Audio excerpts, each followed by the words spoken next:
Éric Gob, qui est directeur de recherche au CNRS à l'Institut de recherche et d'études sur les mondes arabes et musulmans, l'IREMAM, qui dépend de l'Université Aix-Marseille, et Miloud Chenofi, qui est professeur au Collège des forces canadiennes de Toronto et qui donc est chercheur auprès de la chaire Raoul Dandurand de l'UQAM.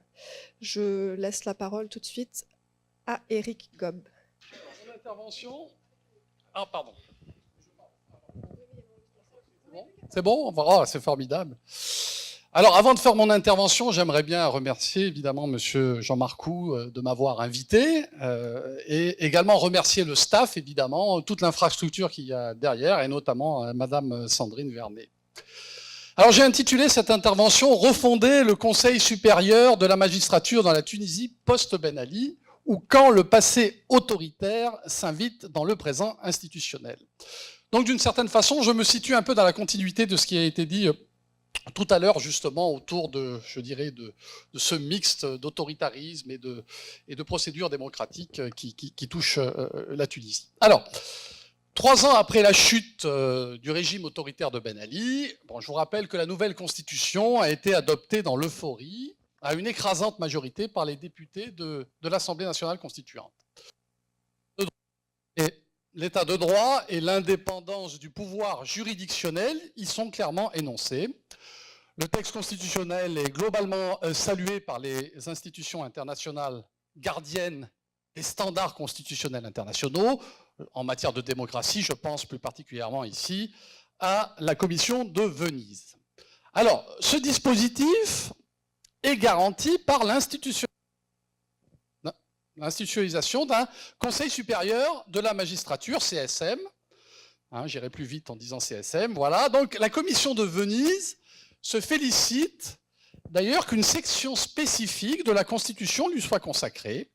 Elle y voit, je cite, « l'expression du choix du constituant tunisien de confier la supervision du système judiciaire à un organe indépendant composé en grande partie par des juges élus par leurs pairs. » Toutefois, elle regrette que ces compétences, donc que les compétences du CSM concernant le mode d'élection de ses membres élus, les relations entre les différents conseils juridictionnels qui composent ce CSM, ainsi que la carrière et la discipline des magistrats soient formulées en termes très généraux et renvoyées à l'adoption d'une loi organique. La Constitution laisse donc une importante zone grise quant à la place du CSM dans l'organisation juridictionnelle tunisienne.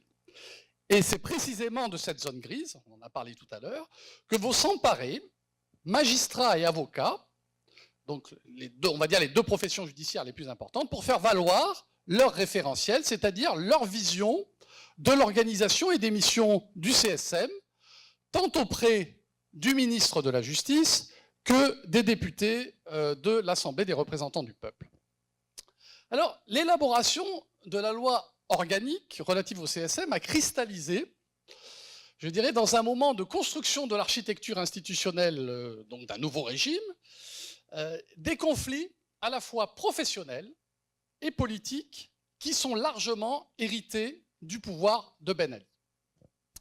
Aussi, des éléments de l'ancien régime, je mets des guillemets, notamment leur forme, leurs ressources organisationnelles, les liens de solidarité, les capitaux sociaux, ainsi que les habitus ou les routines des acteurs, pour reprendre la formulation de Michel Daubry, du politiste Michel Daubry, sont en fait présents dans la discontinuité institutionnelle tunisienne. Des éléments de continuité dans la discontinuité.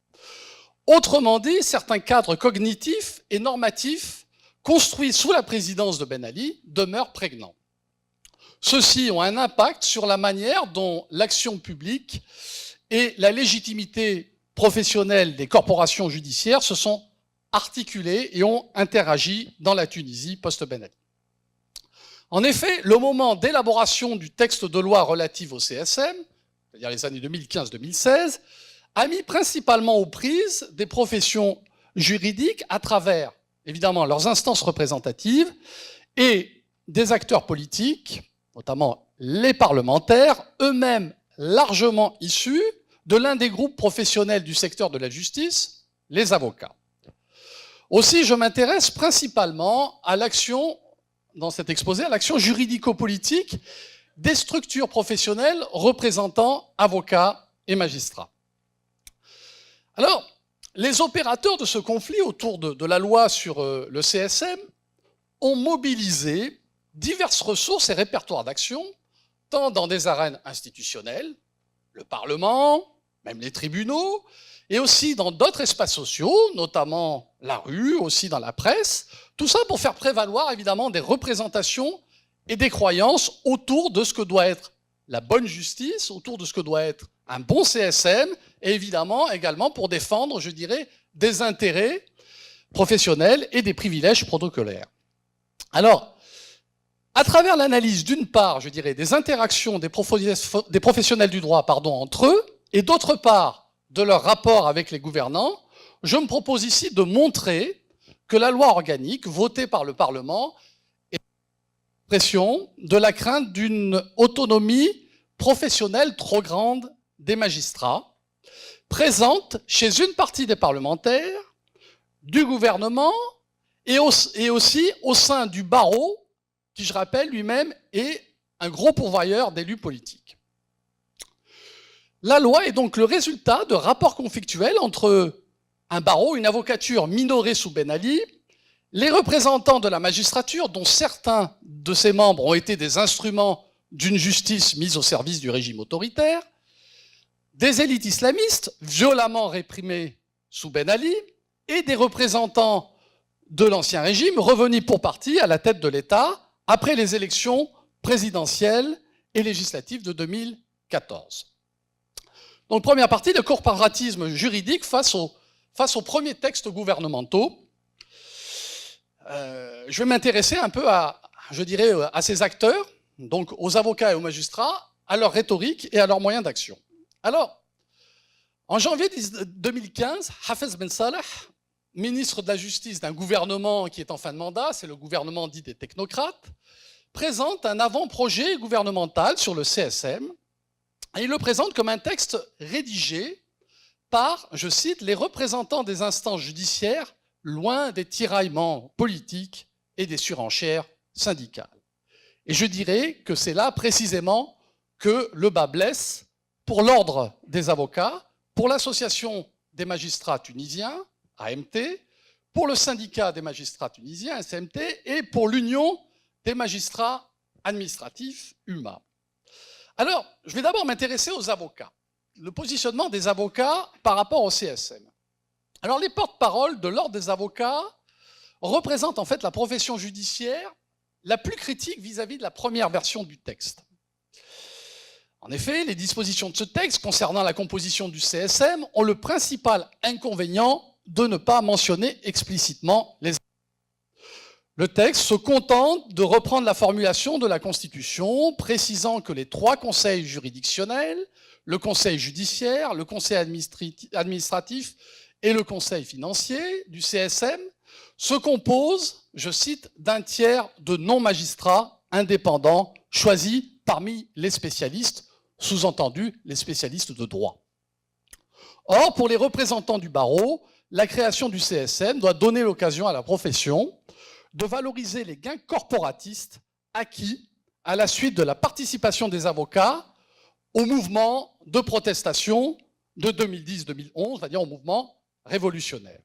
Il s'agit, pour les avocats, ici, de se positionner à égalité avec les magistrats en faisant valoir l'article 105 de la Constitution qui constitutionnalise la profession d'avocat, innovation qui a été reprise d'ailleurs par l'Algérie en 2016.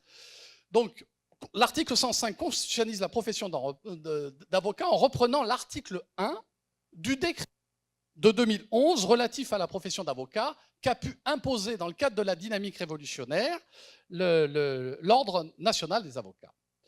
C'est précisément en rappelant que les avocats sont la seule profession libérale juridique reconnue par la Constitution que les porte-paroles du barreau revendiquent la présence explicite, voire d'avocats parmi les membres non magistrats du CSM.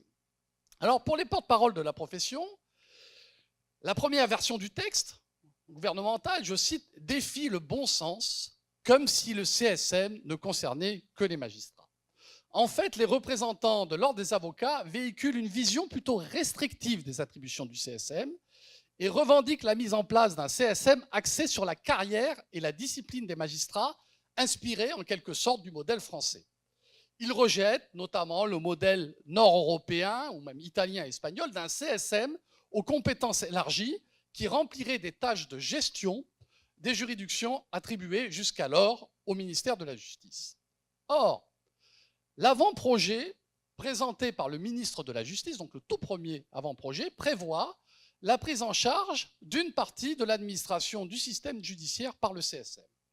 Ce CSM superviserait notamment l'inspection générale des affaires judiciaires ainsi que le centre de recherche, d'études et de coopération internationale.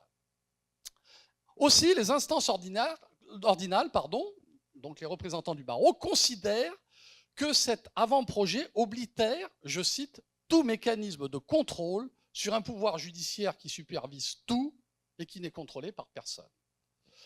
Il convient par conséquent, pour les avocats, que l'inspection judiciaire ne constitue pas un service dépendant du CSM, mais reste dans le giron du ministère de la Justice. En arrière-plan de cette revendication, on retrouve le sentiment chez la majeure partie du barreau que le corps des magistrats est gangréné par la corruption, car l'inspection des services judiciaires ne remplirait plus sa mission de contrôle du travail des juges depuis la chute de Ben Ali. Tout en reconnaissant évidemment que sous Ben Ali, cette inspection était d'une certaine façon le bras armé de l'exécutif contre les magistrats refusant de se soumettre aux directives du pouvoir autoritaire. D'autres propositions du barreau vont dans le sens d'un amoindrissement du CSM, des attributions du CSM. Alors par exemple, ils souhaitent que, on va dire, l'école de la magistrature tunisienne, l'Institut supérieur de la magistrature, reste sous la tutelle du ministère de la Justice. Et de manière générale, donc cette vision de l'organisation du CSM est largement nourrie par le passé, par les contentieux professionnels qui ont marqué l'histoire des relations entre avocats et magistrats depuis l'indépendance. Alors, dans ce contexte de défiance et magistrats, un CSM aux compétences larges et dominé par le corps de la magistrature est inenvisageable par les représentants du barreau. Représentants du barreau qui étaient justement à la pointe du mouvement de protestation. On peut éventuellement avoir une contradiction, on pourra en discuter après si vous le souhaitez. Alors, les magistrats ont bien évidemment développé une conception divergente de la composition et des missions du CSM. Et en dépit de leurs différences, on va dire que les organisations professionnelles de magistrats adhèrent plutôt à un référentiel large du CSM. Le CSM, le mieux à même de garantir l'indépendance de la fonction du jugé, serait une autorité publique constitutionnelle, incarnation du pouvoir juridictionnel, qui, outre des compétences relatives à la nomination, carrière et à la discipline des magistrats, disposerait d'attributions en matière de formation des futurs magistrats, d'inspection et de gestion de l'appareil judiciaire.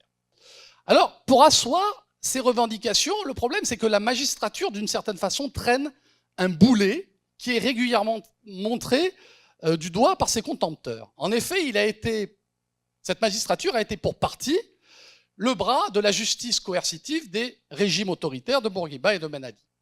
Mais ce reproche n'a pas empêché, malgré tout, les magistrats de construire une forme de légitimité normative en s'opposant, comme les défenseurs de l'indépendance de la justice, notamment au moment des débats constitutionnels.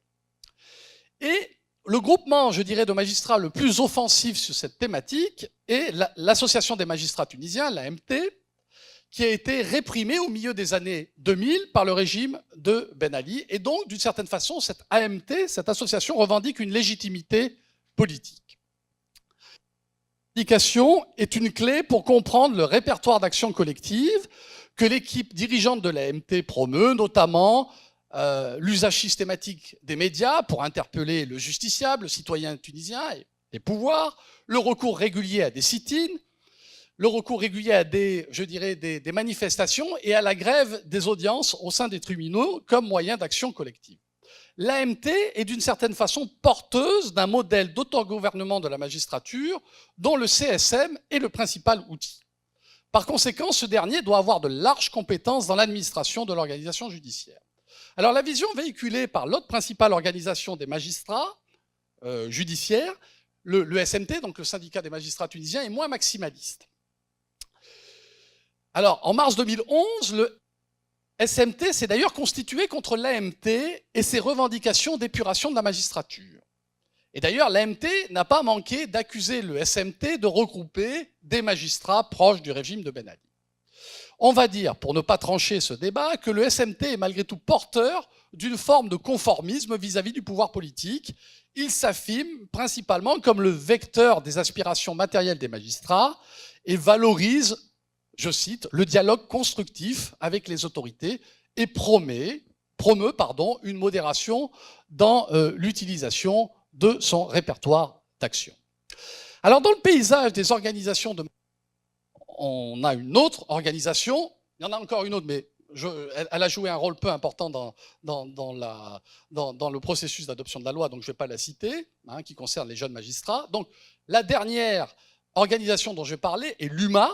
Ce n'est pas l'Union du Maghreb arabe, c'est l'Union des magistrats administratifs qui, comme son nom l'indique, représente les magistrats administratifs, les juges administratifs. Alors, ce syndicat trouve son origine dans l'éviction en septembre 2011 du premier président du tribunal administratif. Alors, je le cite, Razi Jribi, parce qu'il jusqu'à une période récente ministre de la Justice dans le gouvernement Chahed.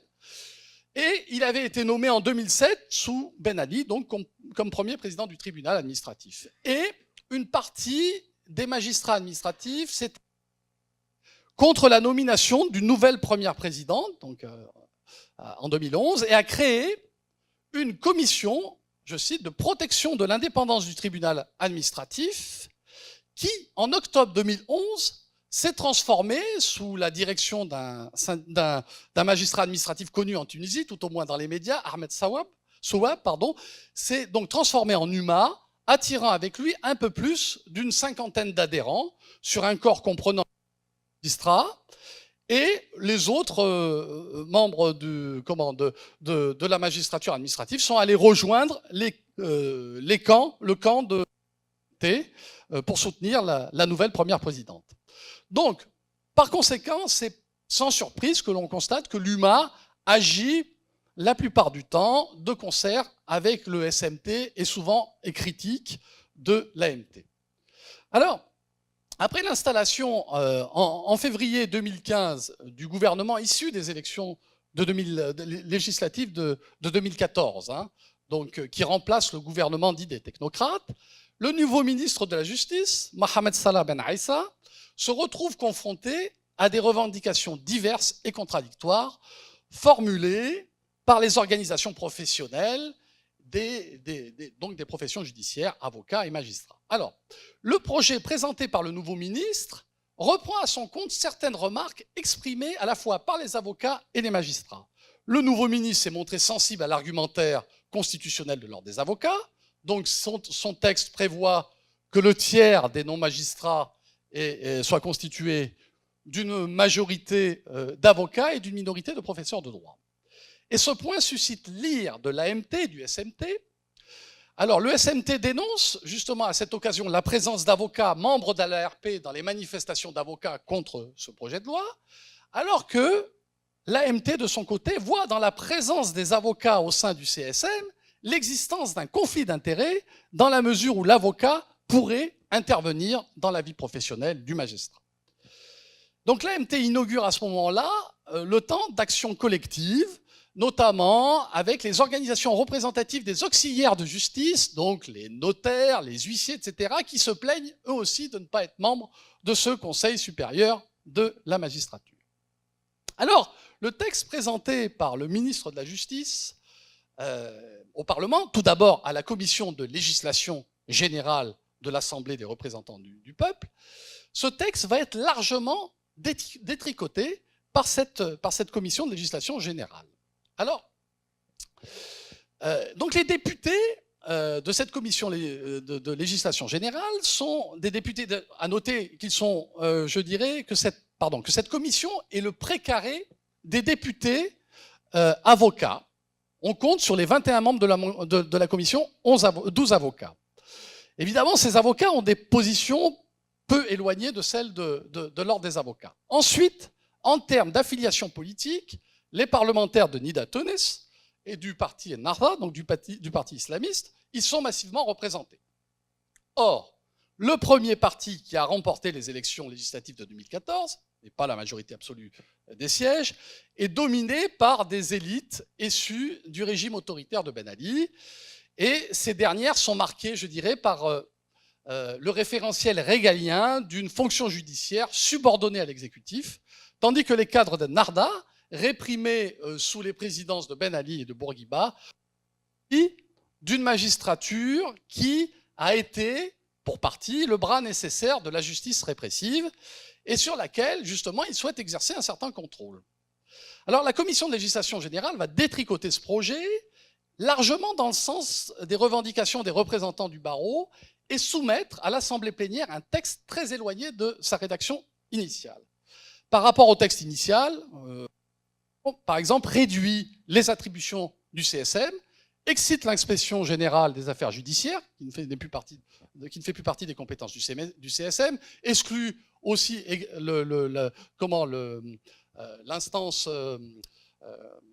l'institution chargée des études et de la coopération.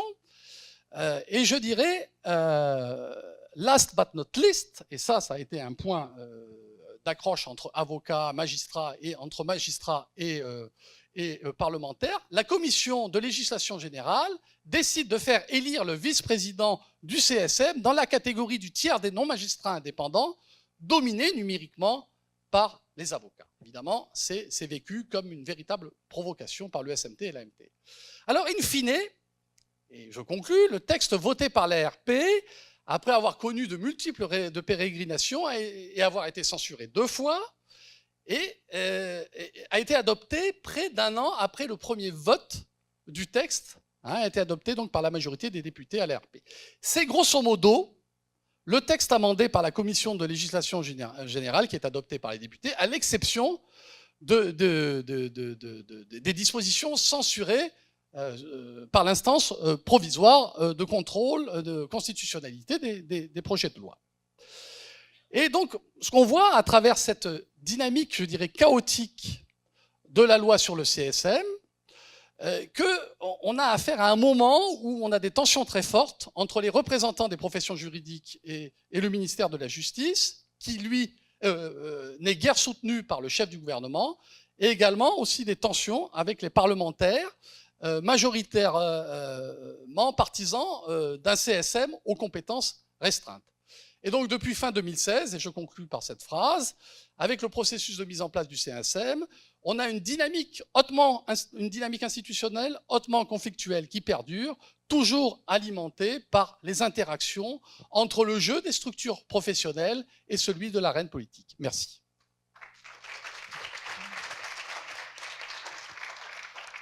Merci pour cette analyse systémique.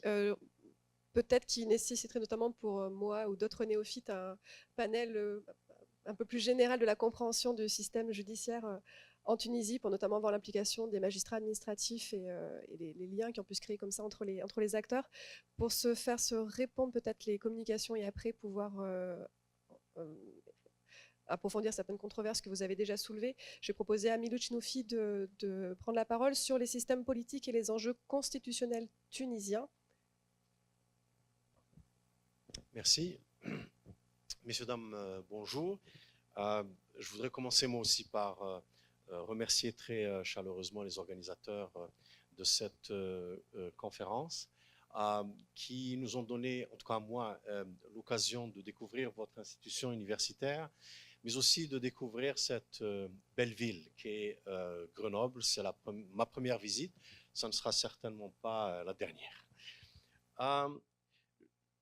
Je vais essayer de faire une présentation comme un enchaînement à ce qui a été dit, à 2 éléments qui ont été soulevés dans le panel précédent.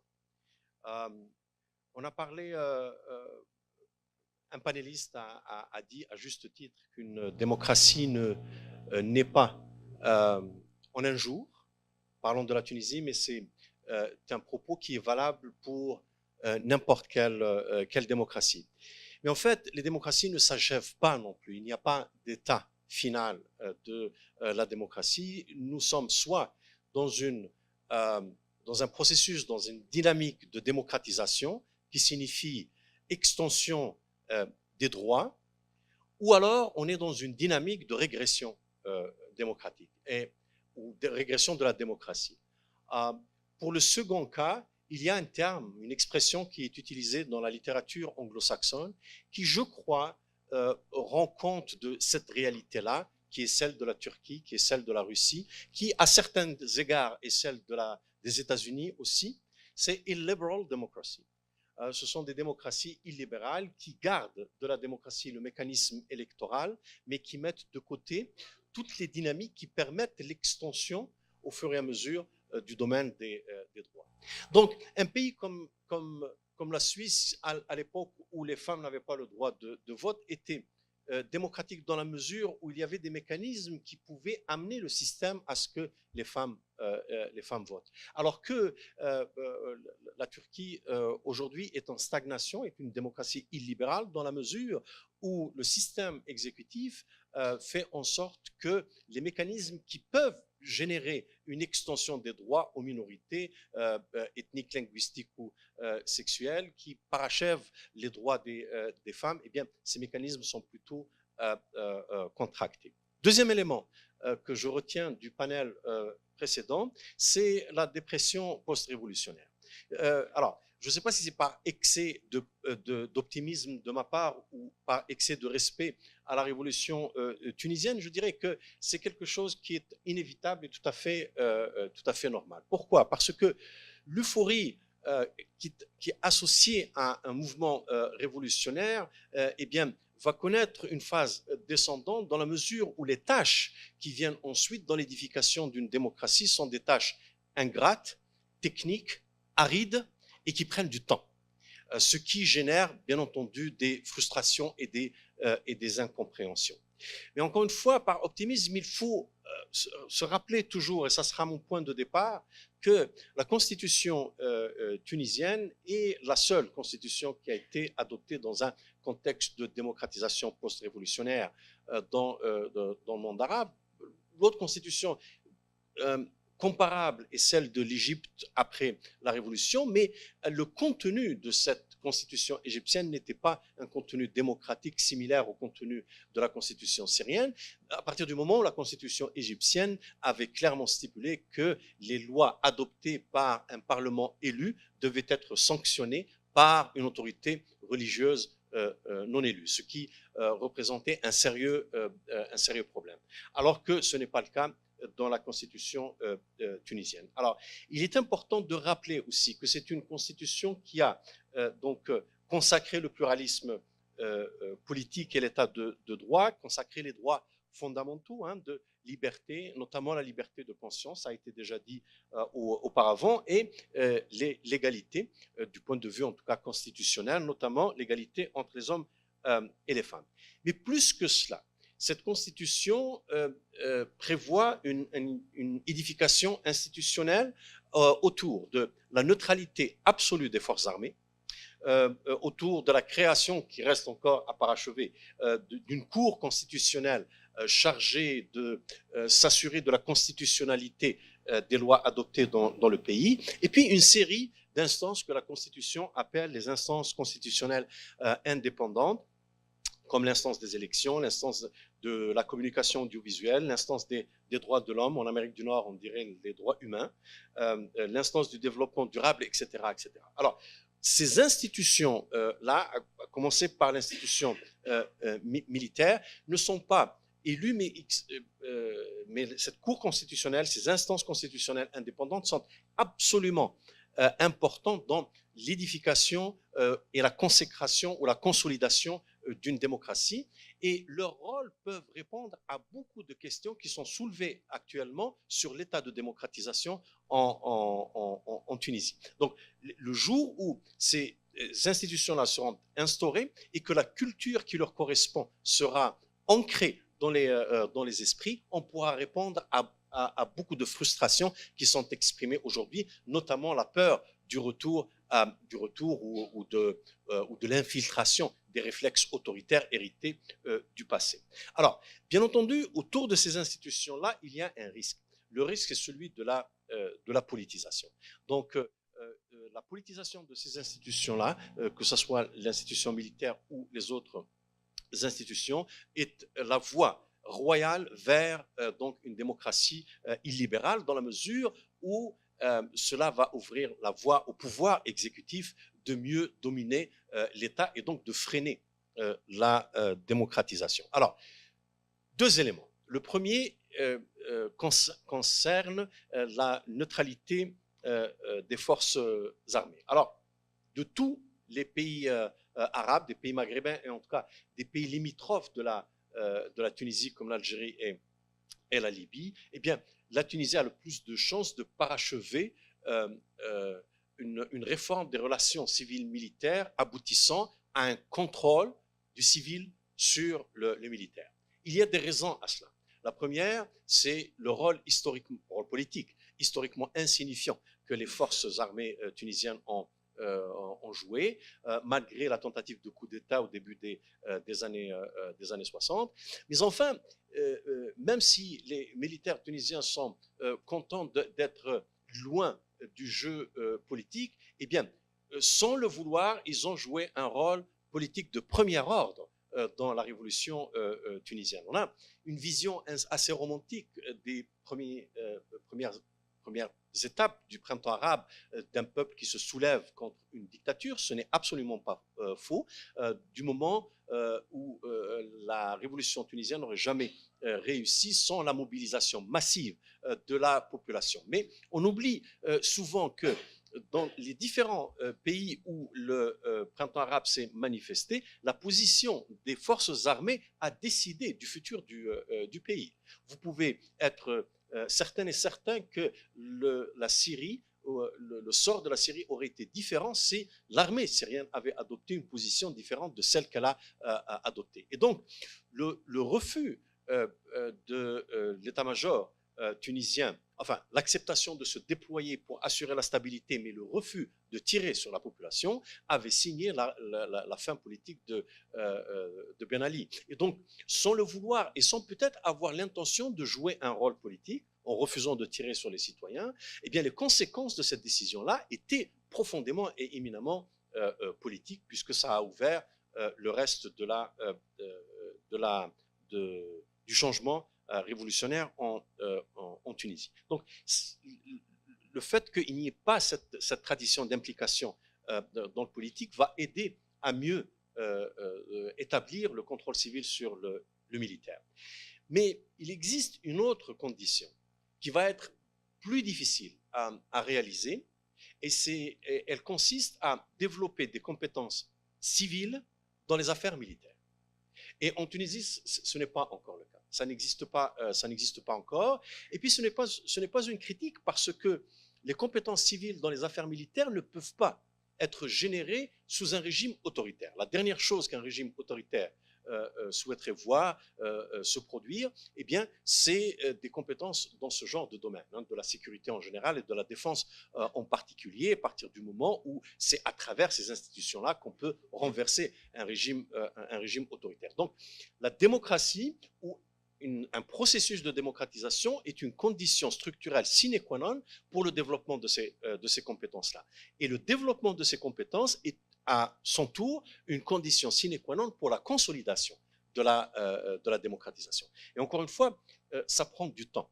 Tout le monde sait que, par exemple, les députés qui sont membres de la commission de la sécurité et de la défense en Tunisie ne sont pas très au fait des affaires militaires, ne comprennent pas comment fonctionnent les forces armées, ne comprennent pas surtout quels sont les défis en matière de réorganisation, restructuration des forces armées pour faire face aux nouveaux défis de sécurité dans le pays. Sur la base de discussions que j'ai eues avec des officiers tunisiens, les défis sur la frontière, notamment sur la frontière libyenne, la question de l'extrémisme armé, le trafic d'êtres humains, le trafic tout court du crime organisé, eh bien, tout cela, ce sont des défis que les forces armées tunisiennes ne peuvent affronter que s'ils connaissent une réorganisation. Et les défis de cette réorganisation ne sont pas toujours bien compris par les décideurs politiques. C'est la raison pour laquelle ces compétences civiles doivent absolument apparaître. Elles doivent également apparaître pour pouvoir mieux contrôler à la fois le budget, les programmes d'acquisition de l'armée, qui sont des processus extrêmement techniques et complexes pour pouvoir aboutir un jour à des forces armées proprement professionnelles. Et la réforme dans le secteur de la défense va servir de modèle à la réforme dans les autres secteurs de la sécurité qui restent également à parachever, notamment au niveau de la police. Donc ça, c'est un premier élément. Le deuxième élément, qui est encore plus compliqué et plus difficile à parachever, c'est de construire cet édifice institutionnel, à commencer par la Cour constitutionnelle et les autres instances indépendantes, et construire un rempart contre leur politisation. Alors, nous avons vu une tendance en Tunisie après la Révolution qui est un réflexe propre au pouvoir exécutif. Pas uniquement en Tunisie, mais un peu partout dans le monde. Le pouvoir exécutif, il a ce réflexe à vouloir dominer les structures de l'État ou à dominer ce qu'il peut dominer. On le trouve même dans les démocraties les mieux établies. Et alors, on a vu que le gouvernement de la Troïka a cherché à dominer les structures de l'État en nommant 93% des nouvelles nominations dans l'administration étaient des nominations partisanes, ce qui n'aide pas à l'apparition d'une administration autonome ou d'institutions garantes de la démocratie qui soit véritablement autonome. Et dans la Troïka, on peut s'étonner que les partis non islamistes aient participé à cette pratique-là, parce que de la part d'Ennahda, on sait que la stratégie d'entrisme est une stratégie typique des frères musulmans. J'y reviendrai dans un moment. Mais cette pratique ne s'est pas arrêtée avec l'élection de l'actuel président ni de son parti politique. Pourquoi? Parce qu'encore une fois, il n'existe pas dans la culture politique de conviction profonde sur le rôle que doit... Est-ce que vous êtes sûr? On me dit que c'est 5 minutes. J'ai mon... Ok, bon. Vous me volez, là. Ok. Bon, c'est pas grave. Je vais essayer de faire ça en 5 minutes. Ouais, bon, d'accord. 5 minutes. Ok. Et alors, ce que je disais, c'est que par rapport à ces institutions de la Cour suprême ou aux autres institutions indépendantes, le pouvoir exécutif et les politiciens, de façon générale, ne sont pas outillés pour comprendre le rôle que ces institutions peuvent jouer dans un système démocratique. Par conséquent, il faut que la chose leur soit imposée de la même manière que la sortie de la crise de 2013 leur a été imposée par la société civile. Mais pour que la société civile parvienne à imposer le respect réel et non plus formel uniquement de ces institutions, il est nécessaire qu'à l'intérieur même de la société civile, on prenne conscience de l'importance de ces éléments-là. C'est pour ça que je parle de dimension culturelle et identitaire de la démocratisation ici, tant et aussi longtemps qu'il n'y aura pas donc des revendications aussi fortes comme ce que nous voyons en Tunisie sur la question des femmes, plus tard sur la question du genre. Il est nécessaire que ça fasse partie de l'activisme quotidien pour que enfin les politiciens acceptent cette réalité-là. Et enfin, à l'intérieur même de l'administration et de ces institutions, il est nécessaire que cette culture non partisane, qui relève vraiment du sens de l'État et du fonctionnement démocratique, se développe également. Et sur la base de l'intervention que nous venons d'entendre, ce n'est pas encore acquis. Donc ça reste à faire. Donc voilà, alors ce sont les deux éléments que je voulais soulever. Dernier élément qui, à mon sens, peut être aussi une source de stagnation dans le processus de démocratisation, c'est la polarisation idéologique autour de l'islamisme. En Tunisie, il existe une une suspicion tout à fait justifiée à l'égard des intentions des islamistes. Et là, je ne parle même pas des salafistes, dont les intentions sont très claires, mais d'un parti comme Ennahda qui, dans la tradition des frères musulmans, peut reculer pour mieux avancer. Donc, le risque qui peut venir, ce n'est pas d'aboutir à un système théocratique à la saoudienne ou à l'iranienne, mais c'est d'aboutir un jour à un système bloqué à la manière de la Turquie. Et je crois qu'il y a une discussion et un débat à l'intérieur même d'Ennahda auquel il faut prêter attention. Et c'est un débat dans lequel la direction actuelle semble avoir pris conscience de deux choses. La première, c'est l'utopie du projet des frères musulmans, qui est celui de créer une société à l'intérieur d'une société jusqu'à substitution totale. Okay. On sait très bien que cette stratégie a historiquement généré de l'opposition dans les camps anti-islamistes, mais à l'intérieur de l'islamisme même. Deuxième élément, c'est le potentiel de violence qui est associé à la doctrine même des frères musulmans. Ce n'est pas étonnant que les théoriciens de la violence islamiste aient fait partie à un moment donné de cette mouvance-là. Et je crois que la direction actuelle d'Ennahda est consciente de ces deux éléments-là. On a dit que la mutation du parti et puis l'acceptation de la dimension laïque de la Constitution s'explique par la peur de subir ce que les frères musulmans égyptiens ont subi, c'est vrai, mais ça s'explique aussi par la dérive violente des frères musulmans syriens. Donc, le leadership tunisien avait un œil là-dessus. Et donc, il faut garder l'attention sur ce qui se passe à l'intérieur du parti pour voir comment le mouvement va évoluer en Tunisie.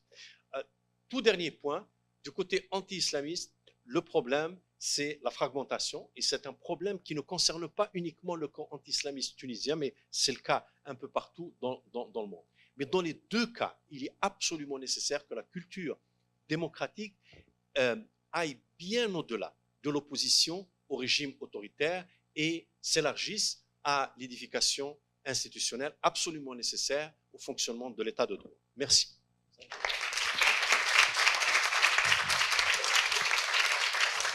Merci et merci pour cette analyse croisée passionnante de tous les processus à l'œuvre. Merci d'avoir respecté le temps.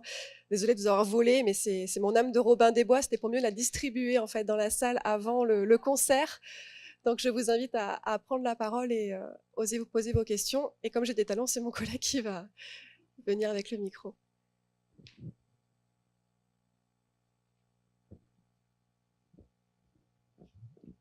Bien, merci beaucoup. Ferhat Torchali de Tunisie. Je voudrais préciser Bon, d'abord, je remercie ce qui a été dit, c'est excellent ce que vous avez dit. Deux précisions par rapport à ce qui a été dit par Eric Gob. Donc, je pense qu'il y a eu un grand débat sur la loi sur le Conseil supérieur de la magistrature, mais en fait, c'est un débat.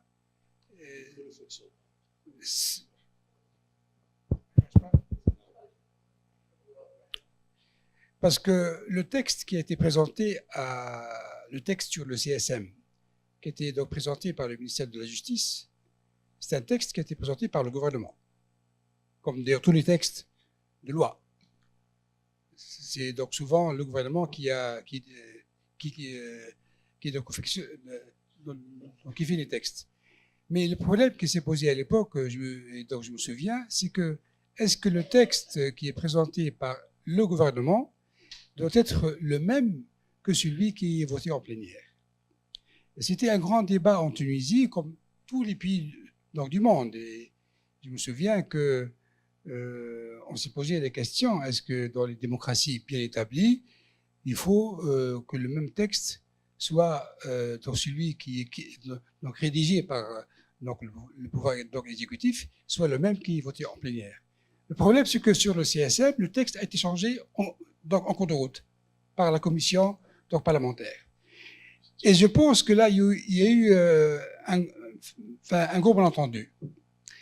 Parce que la commission, et ça a été donc par la suite accepté par tout le monde, qu'un texte, donc un projet de loi peut être changé en cours de route.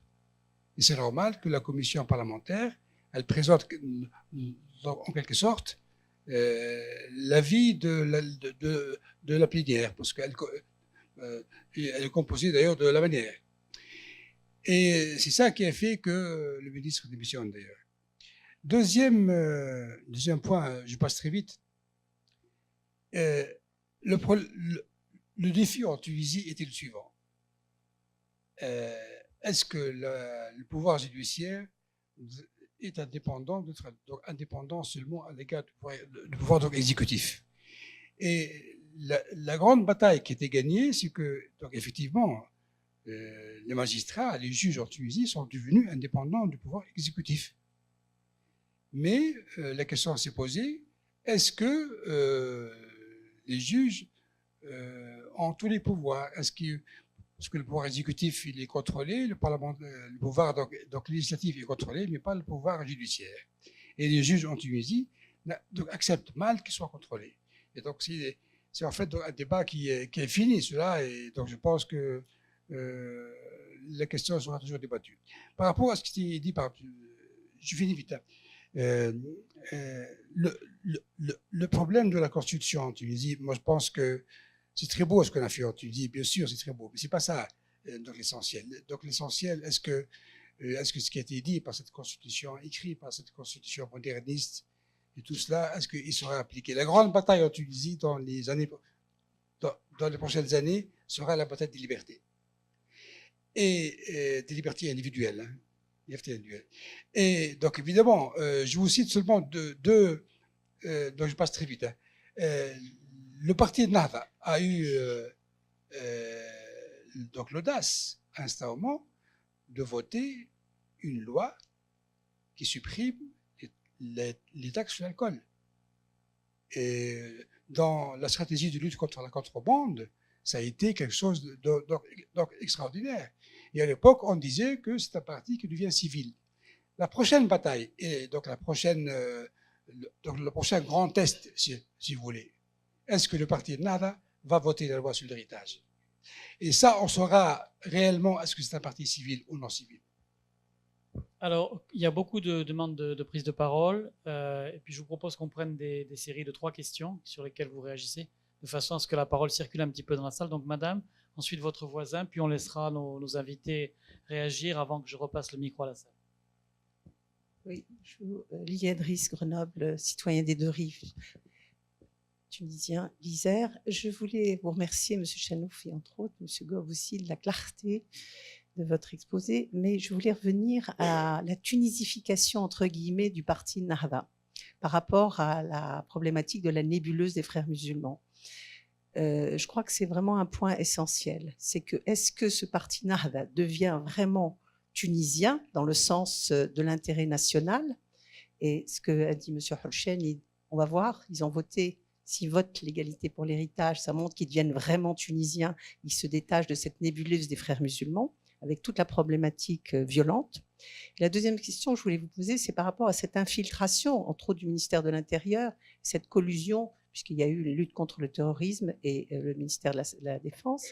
Malheureusement, il y a des ministres Nahda dans cette sorte de coalition qu'il y a actuellement.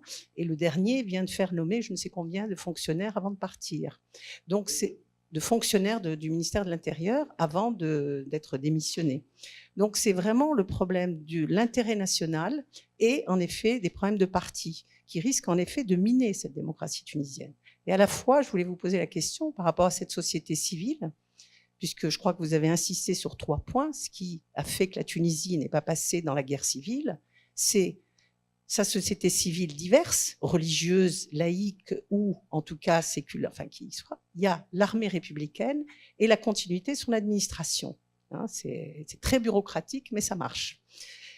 Mais croyez-vous pas que, par exemple, ces élections municipales qui viennent de se passer sont quand même un excellent reflet, j'allais dire, de l'optimisme qu'on peut avoir pour la Tunisie. Ces élections ont été démocratiques, elles ont vu l'émergence de plusieurs listes indépendantes qui justement rejettent les partis type Nidé avec tous les problèmes de corruption et de Nahda, et que justement c'est une émergence de la société civile qui dit on a envie de vie quotidienne. Juste une question, ne croyez-vous pas qu'il y a un lien avec ce qu'a dit, je crois, M. Gesser ou M. Sayer, par rapport à cette envie de retour à la dictature, à l'envie et l'ordre? On a l'impression que ça se vit au quotidien, c'est-à-dire que ce retour à l'ordre, il est vraiment dans les communes, c'est-à-dire les éboueurs qui sont en grève, etc. Donc il y a vraiment dans ces élections municipales, je crois, un espoir, et je ne sais pas ce que vous en pensez.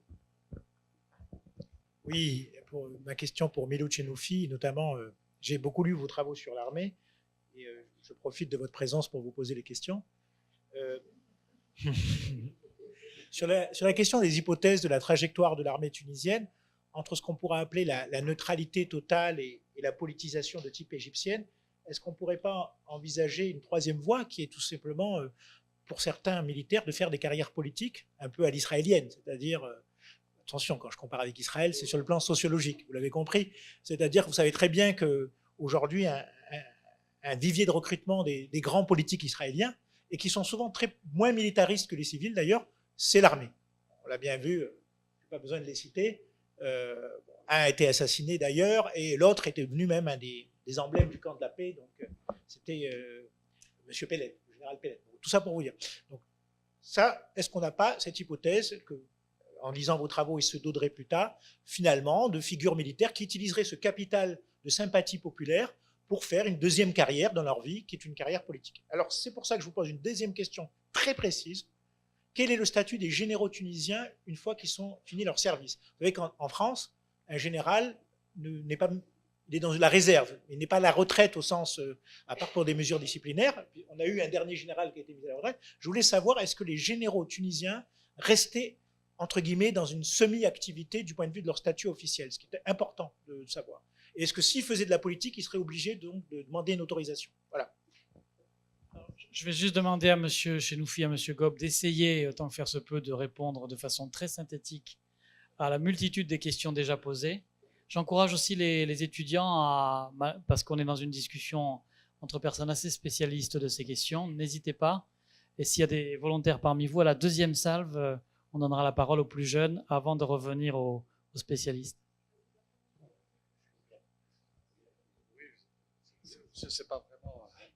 Jean Marcoux tient absolument à ce qu'on ait terminé dans 20 minutes pour respecter les prestataires extérieurs. Donc, ça va aller vite me concernant. Si Farhat, bon, je veux dire, ce sont des remarques, des commentaires, hein, donc des ajouts d'informations par rapport à ce que j'ai pu dire. Alors juste une petite nuance, parce que vous avez parlé de pouvoir judiciaire, et ça c'est quand même une innovation, il faut le dire par rapport à la Tunisie et à la Constitution. On parle maintenant de pouvoir juridictionnel, ce qui complique les choses, puisqu'on a un CSM, et ça rejoint votre remarque de tout à l'heure, qui intègre à la fois les magistrats administratifs, les magistrats financiers et les magistrats du judiciaire. Donc voilà, c'était juste...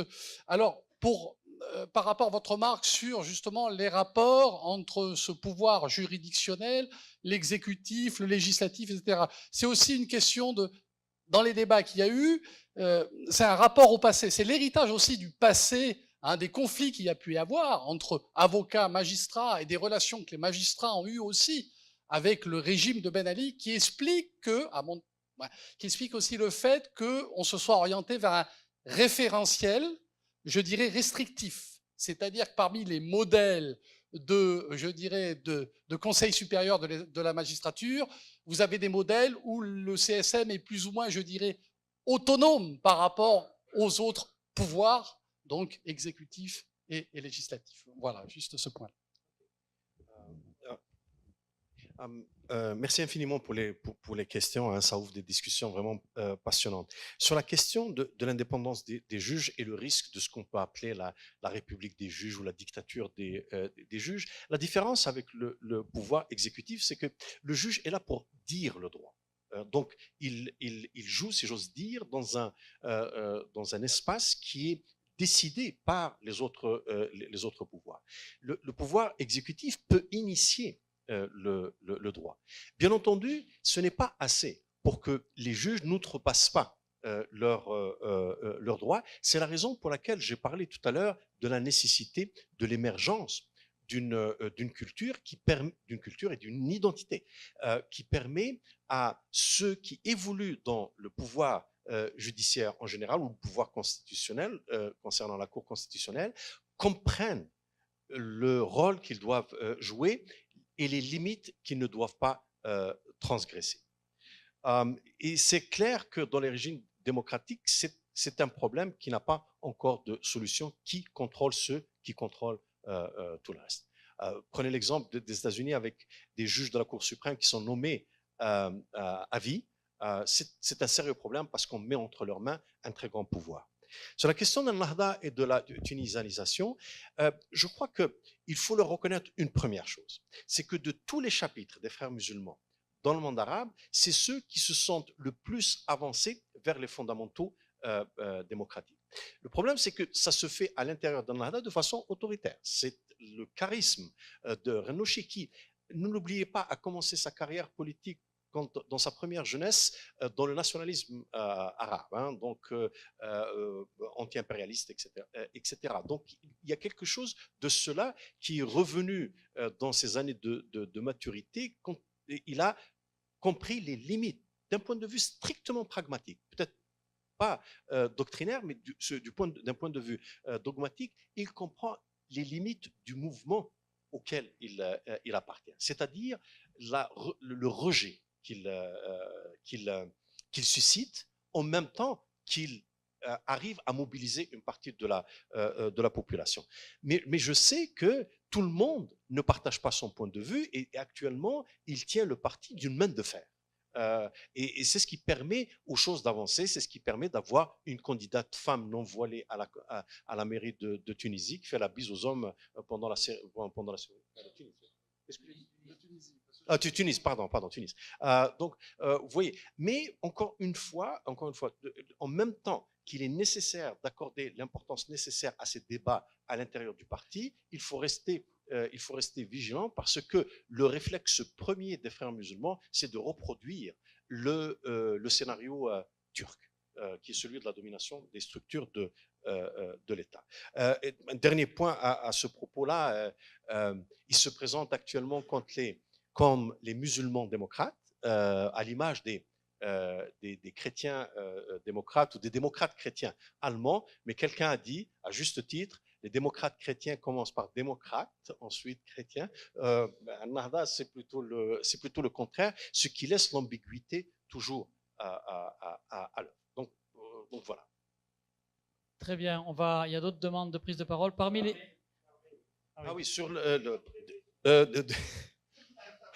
deuxième carrière. En fait, il n'y a pas une semaine, je discutais avec ok, je ne devrais pas dire parce que, ok, qui sait, parce que c'est mon étudiant actuellement à Toronto, mais c'est un officier de l'armée tunisienne. Et on a discuté sur l'importance de générer une mémoire tunisienne des forces armées à travers l'écriture des mémoires par des généraux à la retraite. Ça, c'est un premier plan. On a discuté aussi de l'importance de l'implication des généraux dans l'éducation militaire des officiers supérieurs, mais également l'implication des généraux à la retraite dans l'enseignement à l'extérieur de l'institution militaire. Alors, bien entendu, qu'il y ait des généraux à la retraite qui se reconvertissent en politique, personnellement, je n'y vois aucune objection, étant donné l'historique de des forces armées, et je crois que ça pourrait être un vase communicant très intéressant dans le développement de ce que j'ai appelé les compétences civiles dans les affaires militaires. Je crois qu'après la retraite, en Tunisie, les officiers supérieurs prennent leur retraite un peu plus tard que les officiers dans d'autres pays. Vous savez, au Canada, vous pouvez être un général à la retraite à l'âge de 45-48 ans, okay, alors qu'on devient général un peu plus tard dans un pays comme la Tunisie. Ce qui reste comme temps, généralement, les gens le passent pour leurs affaires à cultiver leur jardin, en fait. Okay. Mais c'est clair que c'est une voie sur laquelle je n'ai jamais réfléchi, mais qui mérite une attention dans le futur. Très bien. Donc, deuxième série de questions. Est-ce qu'il y a des questions parmi les étudiants avant que je redonne la parole aux personnes, aux universitaires et aux personnes. Alors, dans un déni total de démocratie, on va changer de génération, d'autorité. Parfois, c'est nécessaire. La preuve, la preuve. Merci. J'avais une question pour Monsieur Chenoufi. Vous avez dit que sur le plan interne, il serait bénéficiable que la Tunisie crée des compétences civiles dans les affaires militaires et qu'elle réforme son secteur de la défense. Sur le plan régional, est-ce que vous pensez que ça pourrait également lui permettre de jouer un rôle plus important dans des crises sécuritaires régionales, comme la crise libyenne et la question du Sahel? Est-ce qu'il y a parmi les étudiants d'autres questions que vous souhaitez poser à nos invités? Alors, on reprend le fil des demandes de... Oui?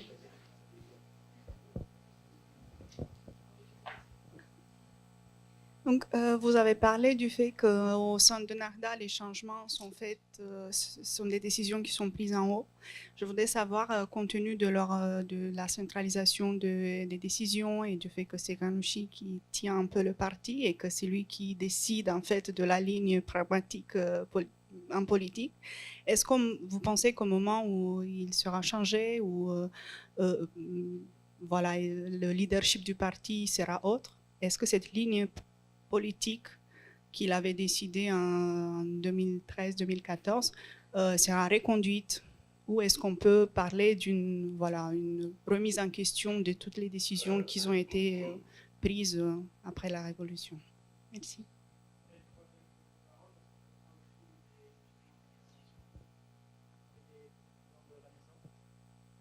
Ok, alors monsieur, vous étiez le premier ensuite à avoir souhaité vous exprimer. Je voulais simplement faire remarquer que le temps politique dans les pays du Maghreb est très lent et les transitions sont très lentes. Je pense par exemple à la Tunisie. Jusqu'à maintenant, elle n'a pas encore formé sa cour constitutionnelle. Alors que depuis 2014 jusqu'à maintenant, elle n'a pas encore. Et d'autres institutions, etc. D'un côté, à travers la notion que vous avez évoquée sur la démocratie illibérale, moi j'ai l'impression, c'est une impression peut-être personnelle, qu'il y a un déficit de libéralisme dans les pays du Maghreb. Libéralisme culturel, c'est-à-dire pas libéralisme de façade, pluralisme politique, etc., mais culturel. C'est-à-dire ce sont des pays très conservateurs dans le fond.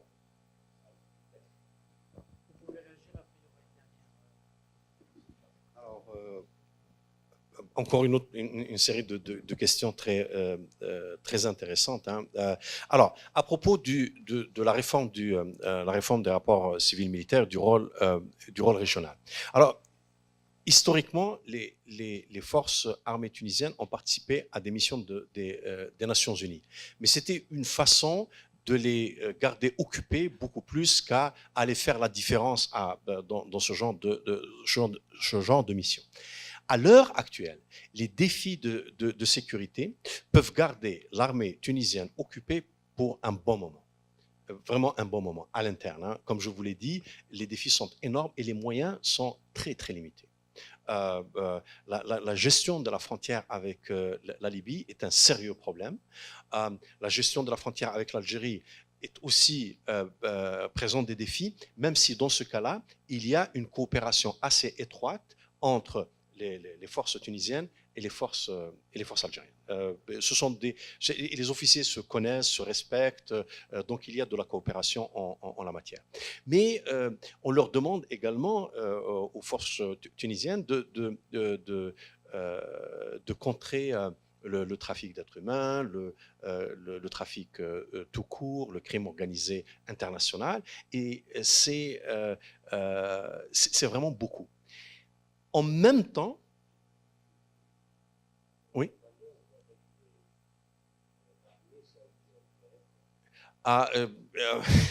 Okay. On en parlera après la discussion, après si vous voulez.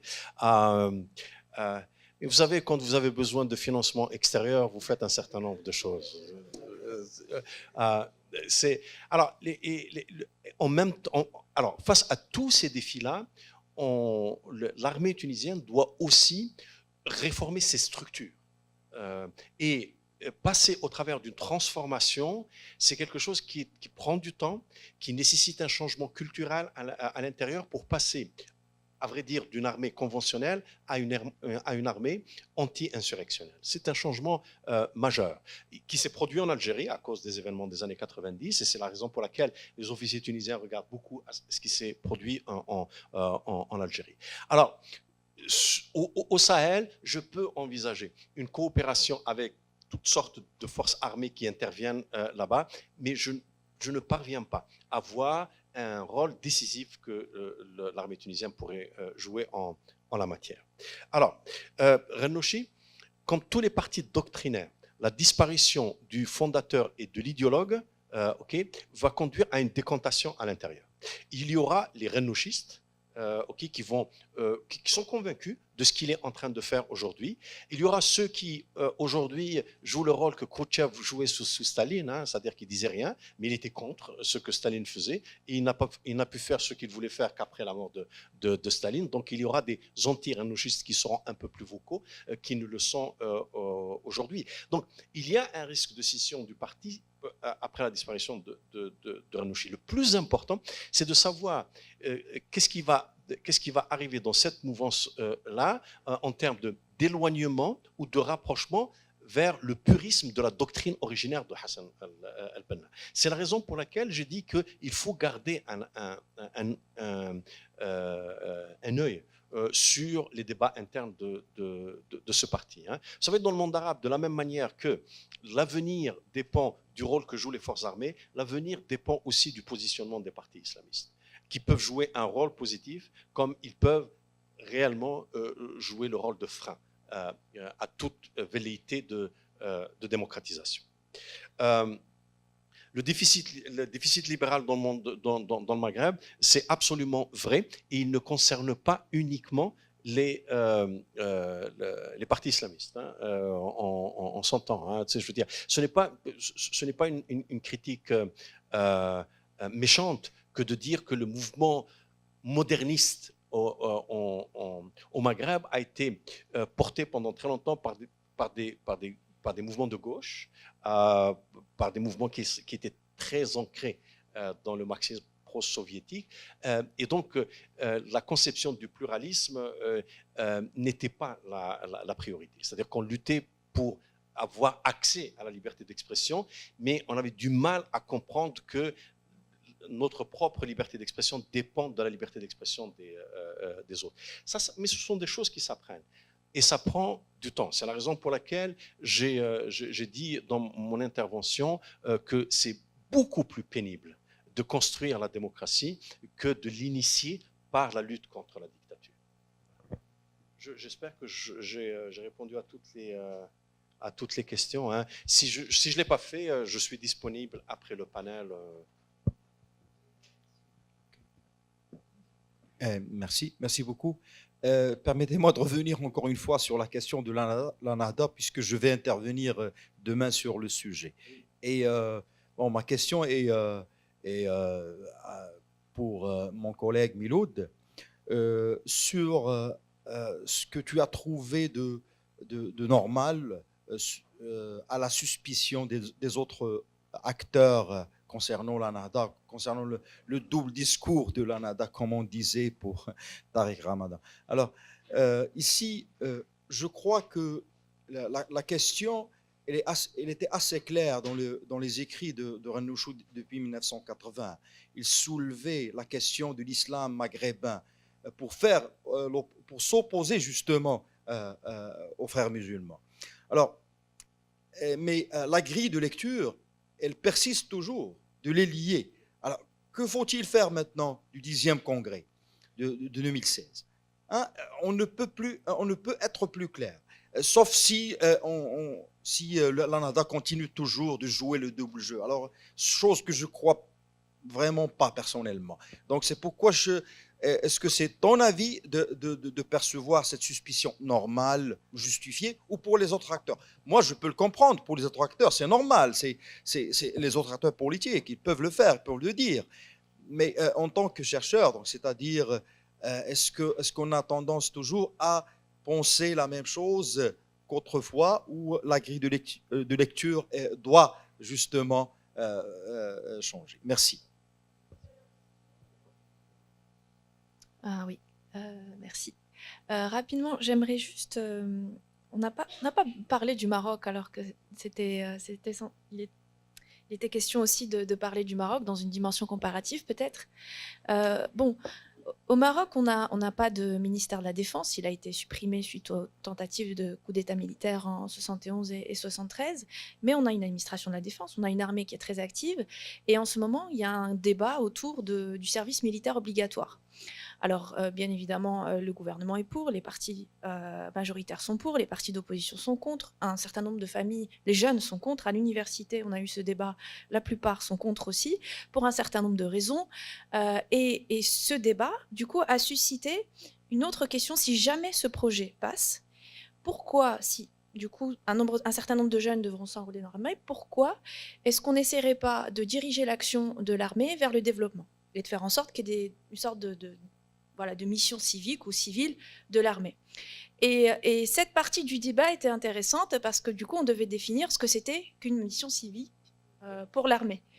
Et du coup, je me demandais si en Tunisie, ces questions se sont posées, ou comment vous définiriez, comment vous répondriez à cette question qui s'est posée au Maroc. Merci. Voilà, c'est fini. Combien de temps? 2 minutes? On arrête dans 5 minutes.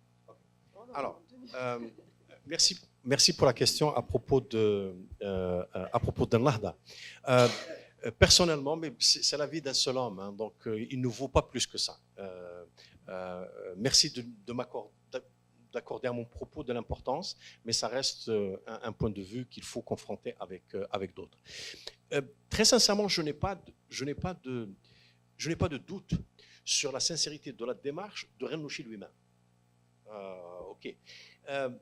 C'est-à-dire que encore une fois, d'un point de vue pragmatique, il comprend que la survie politique de son mouvement et sa pertinence, relevance, au futur dépend de la compréhension des contradictions doctrinaires et organisationnelles de son propre mouvement. Et donc, il en a tiré 2 conclusions. La première est que cette utopie de la substitution d'une société à une autre, en l'infiltrant de l'intérieur et aboutir à une société régimentée, c'est un rêve conforme aux années 30. À l'époque, pas uniquement dans le monde arabe, mais un peu partout dans le monde où on rêvait de ce genre de société où tout le monde pense de la même façon et fait confiance au chef. Les limites de cette idée-là, je crois qu'il en est convaincu. Comme c'est quelqu'un qui n'a pas nécessairement privilégié la violence, il faut qu'il lui trouve une alternative.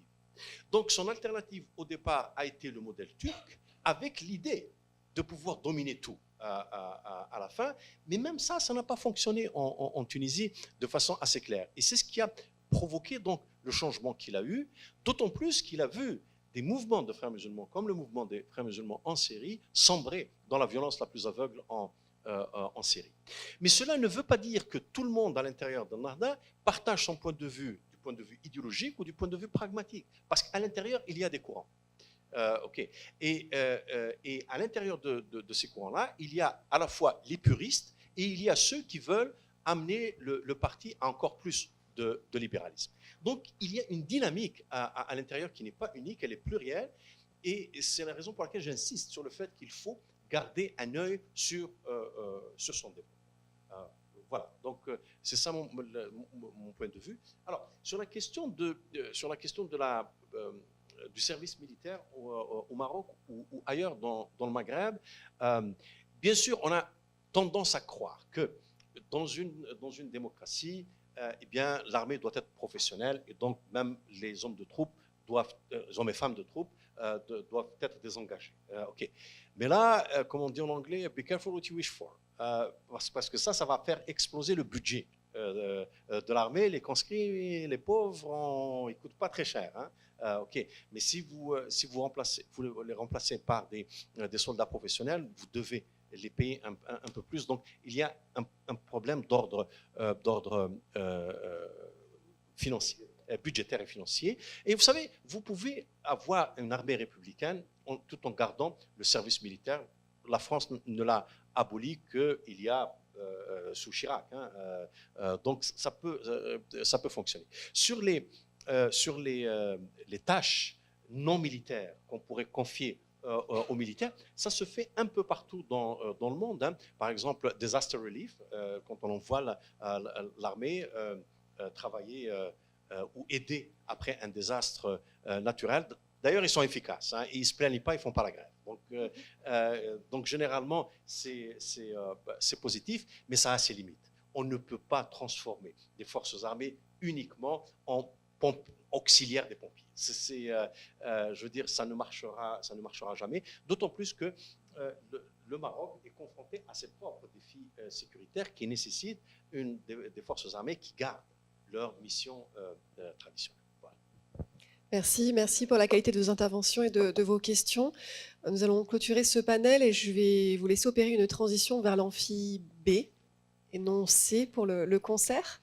Je crois que nous sommes dans les temps. Merci à tous et très bonne soirée.